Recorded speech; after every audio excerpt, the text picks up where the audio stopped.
lagi dengan saya Endang Tarot, dan kali ini bukan ngebahas tentang horoskop atau zodiak Anda yang mingguan ataupun bulanan, tapi saya mau menjawab dari sekian banyak bertanya, Mbak Endang, siapa aja sih bintang-bintang yang masuk kategori playboy?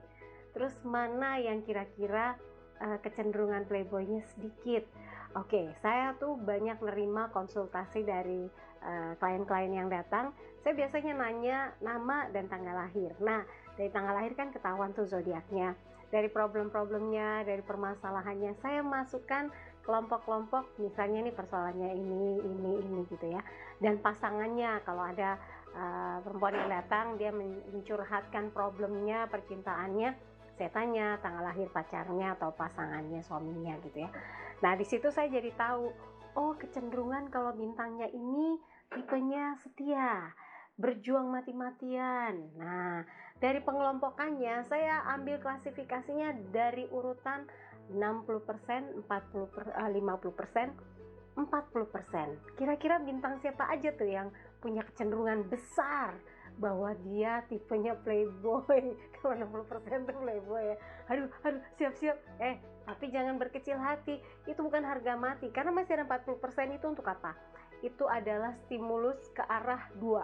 Menjadi makin baik karakternya, nggak jadi playboy tulen, atau dia malah makin parah, jadi benar-benar playboy jadi-jadian maksudnya jadi playboy tulen.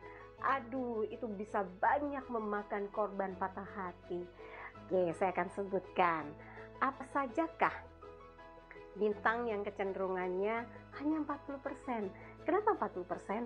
Dia itu kalau mau selingkuh takut. Terus kalau punya mulai nyoba-nyoba nih, pria ini mulai ada dekat-dekat yang kecenderungannya bisa jadi will atau wanita idaman lain, gampang ketahuan karena wajahnya tuh nggak bisa bohong, nggak bisa bersandiwara, jadi kelihatan ada yang aneh nih, tiba-tiba tampilannya berubah jadi agak gimana gitu, makin wangi, terus kelihatan gugup kalau ditanya, nggak cool. Nah, ada yang tulen tipe playboynya, ada yang hanya coba-coba.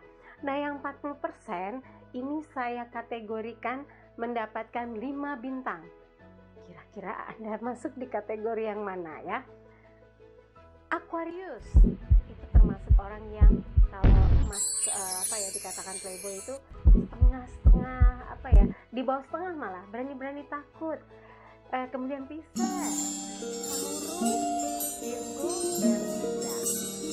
Dari pengamatan saya dari sekian banyak klien yang konsultasi, mereka itu kecenderungannya cemas kalau ada orang lain. Apakah akan merusak pasangannya, perasaan pasangannya, apakah akan merusak hubungannya? Ya iya, kalau ketahuan pastilah jadi ganggu hubungan yang sudah berjalan. Jadi mereka tuh stres sendiri, bingung sendiri, ketakutan sendiri, apa yang harus dilakukan. Loh, kalau yang harus dilakukan ya selesaikan dengan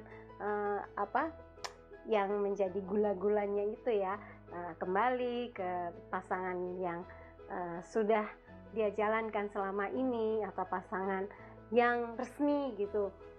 Saya sering bilang, kenapa bingung? Ya bingung juga, soalnya saya nggak biasa. Nah kan, jadi saya merasa ternyata mereka bukan playboy tulen. Kalau mau jadi playboy, makanya dibilang katanya playboy kacang gitu ya. Karena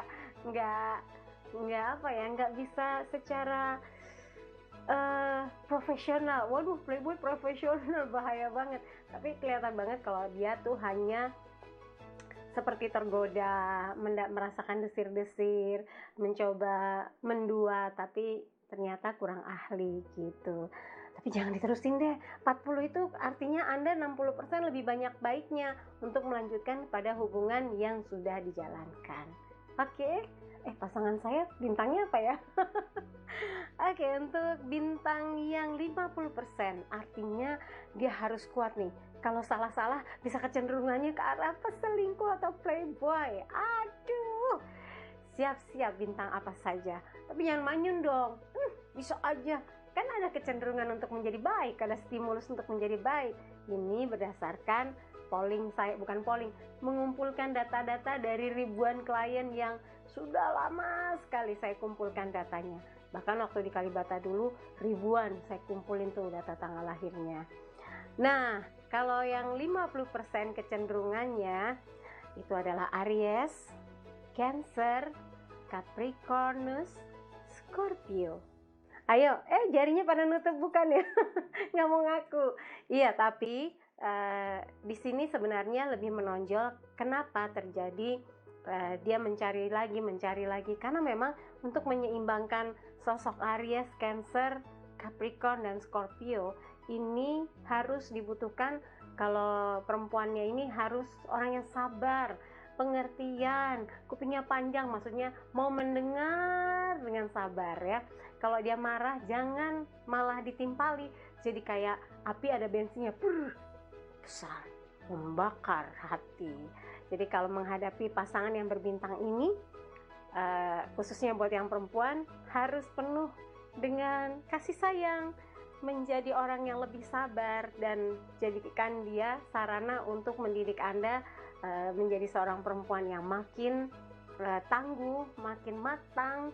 Jadi dia pasangannya yang berbintang ini menjadi tools atau alat membuat Anda memiliki lompatan batin yang lebih kuat. Saya jadi ingat ada teman saya nih langsung, apaan sih? Jangan gitu dong. 50%-nya stimulus Anda untuk jadi lebih baik kok. Jadi jangan cemberut-cemberut gitu deh. Jelek loh kalau merengut-merengut, manyun-manyun bibirnya. Tapi nanti dulu, kamu 50%. Nah, ini sekarang beralih yang ke 60%. Wah, langsung deh masuk kolong meja yang belum disebut, ada 3 ya. Yang 60% itu Gemini, Leo, dan Sagittarius. Walaupun mitos yang paling kuat yang katanya dominan sebagai playboy itu adalah Gemini, saya pernah punya teman Gemini setia banget. Terus saya coba cari apa yang membuat dia menjadi sosok Gemini yang setia luar biasa. Ternyata dia dibesarkan oleh orang tua yang mendidiknya penuh cinta kasih dan mencontohkan bahwa satu sama lain harus saling menjaga, saling setia. Komitmen itu adalah sesuatu yang harus disakralkan. Jadi itu yang dia pelajari. Nggak boleh menyakiti perasaan perempuan, nggak boleh membuat perempuan menangis. Jadi dia tuh berusaha untuk membuat pasangannya bahagia. Jadi saya mikir, berarti mitos itu nggak betul dong bahwa Gemini itu katanya playboy. Iya dong, saya makanya cuma bilang 60%, 40%-nya stimulus yang bisa mengubah seorang Gemini yang katanya playboy itu menjadi pria yang begini.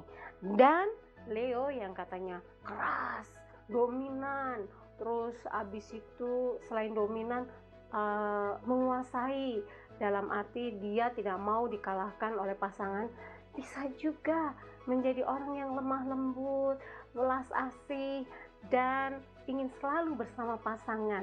Beda kalau yang sudah mengalami perubahan stimulus yang ke arah positif, Leo yang ini akan mempersembahkan hatinya, cintanya buat pasangan. Tapi kalau yang stimulusnya makin ke arah negatif, gak heran saya pernah punya klien bintangnya Leo, waktu ditanya, Mbak gimana nih, apanya? Pacar saya ada 7. Saya 7. Gimana bagi waktunya? Ya pintar-pintar saya. Hari ini saya bilang keluar kota, besok saya bilang kemana. Pusing loh. Terus dia bilang, tahu nggak Mbak, kalau orang yang, ya orang bilang saya playboy, tapi orang playboy itu cerdas. Kok cerdas? Ingatannya kuat. Karena kalau nggak kuat ketahuan. Kemarin manggilnya apa, sekarang manggilnya apa, jadi semua saya samain, manggilnya apa, adek. Kalau yang pernah saya temuin panggilnya semua ayang, yang ada juga yang satu panggilnya beb, jadi semuanya beb ya. Hati-hati, maunya dipanggil nama aja, biar kalau dia punya nama yang lain bisa ketahuan ya. Kan nggak mungkin nama kita dipanggil buat orang lain gitu kan. Oke, jadi saya ulangi, yang 40% kadarnya Aquarius, Pisces, Taurus, Virgo, Libra. Dan kalau yang kecenderungannya 50% berarti di tengah-tengah antara playboy sama mau jadi playboy, ragu-ragu di tengah-tengah ya. Kalau yang tadi 40% tuh gampang ketahuan. Nah yang 50% itu Aries, Cancer, Capricornus, dan Scorpio. Lalu yang 60%, Jangan cemberut gitu dong, kayaknya mau marah sama saya udah bawa gada. Jangan, ampun ya. Saya sebutkan Gemini, Leo, Sagittarius. Tapi dari semuanya kecenderungan 100% menjadi baik bisa, karena 40%-nya kan stimulus menjadi baik. Tapi jangan pilih menjadi buruk ya. Anda bisa jadi playboy cap kadal, playboy cap ampak. Jangan. Oke, kira-kira seperti itu. Kalau nggak berkenan, maafin. Nanti kalau nggak dimaafkan, jerawatan loh. Oke, sampai ketemu lagi dengan pembahasan yang lain. Bahagia selalu, doa saya untuk Anda semua. Assalamualaikum warahmatullahi wabarakatuh.